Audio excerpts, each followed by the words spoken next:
Hi guys, நீங்கள் என்ன பார்க்க போகிறோம்னா நம்ம சேனலில் நைட் டின்னர் தான் பார்க்க போகிறோம். என்ன டின்னர்னால் தோசை மாவு தான் வாங்கிட்டு வந்திருக்கோம். அதை ஒரு வாளியில் மாற்றியாச்சு.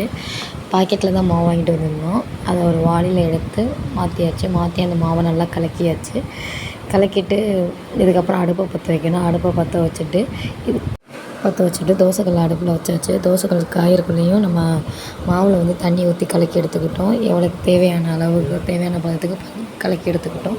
அடுப்பை பற்ற வச்சு தோசைக்கல் அடுப்பில் போட்டுட்டு தோசைக்கல் காயிற வரைக்கும் இங்கிட்டு வந்து நம்ம சட்னியை தாளித்து எடுத்துக்கலாம்னு சொல்லிட்டு கார சட்னி மாதிரி தான் அரைச்சிருந்தோம். கார சட்னியை நம்ம தாளிப்புக்கு எடுத்து வச்சுக்கிட்டோம். தேங்காய் சட்னியுமே அரைச்சி வச்சுருந்தோம். அதுக்குள்ளே இங்கிட்ட அடுப்பு வந்து காஞ்சிருச்சு. அடுப்பு காஞ்சதுக்குள்ளே தோசையை ஊற்றிட்டு இங்கிட்டு கார சட்னி கொதிக்க விட்டுட்டு இருந்தோம். அடுப்பில் இந்த சைடு உள்ள அடுப்பில் இங்கிட்டு வந்து தேங்காய் சட்னிக்கு தாளிப்பு எல்லாமே போட்டு எடுத்து வச்சாச்சு அரைச்சி. இங்கிட்டு கார சட்னியுமே ரெடி பண்ணி எடுத்து வச்சாச்சு. கார சட்னி ரெடி பண்ணி வெளியே எடுத்து வச்சாச்சு. இங்கிட்டு தேங்காய் சட்னியுமே ரெடி பண்ணி எடுத்து வச்சாச்சு.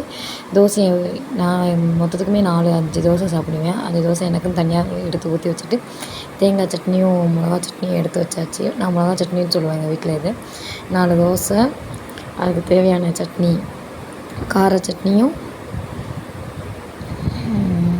தேங்காய் சட்னியும் நான் 4 தோசையோடு எடுத்து வச்சுட்டு எனக்கு தேவையான சட்னி கார சட்னியும் ஊற்றிக்கிட்டேன், தேங்காய் சட்னியும் ஊற்றிக்கிட்டேன்.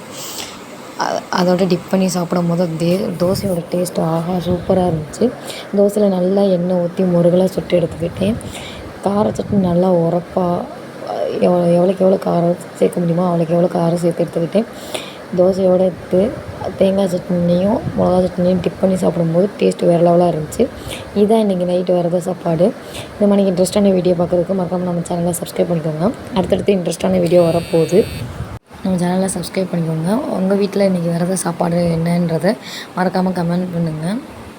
யார் யாருக்கு தோசை கார சட்னி தேங்காய் சட்னி எல்லாமே சேர்த்து வச்சு சாப்பிட பிடிக்குன்றதையும் கமெண்ட் பண்ணுங்கள். ஓகே, இந்த மாதிரி இன்ட்ரெஸ்ட்டான வீடியோ பார்க்க மறக்காமல் நம்ம சேனலை சப்ஸ்கிரைப் பண்ணிக்கோங்க.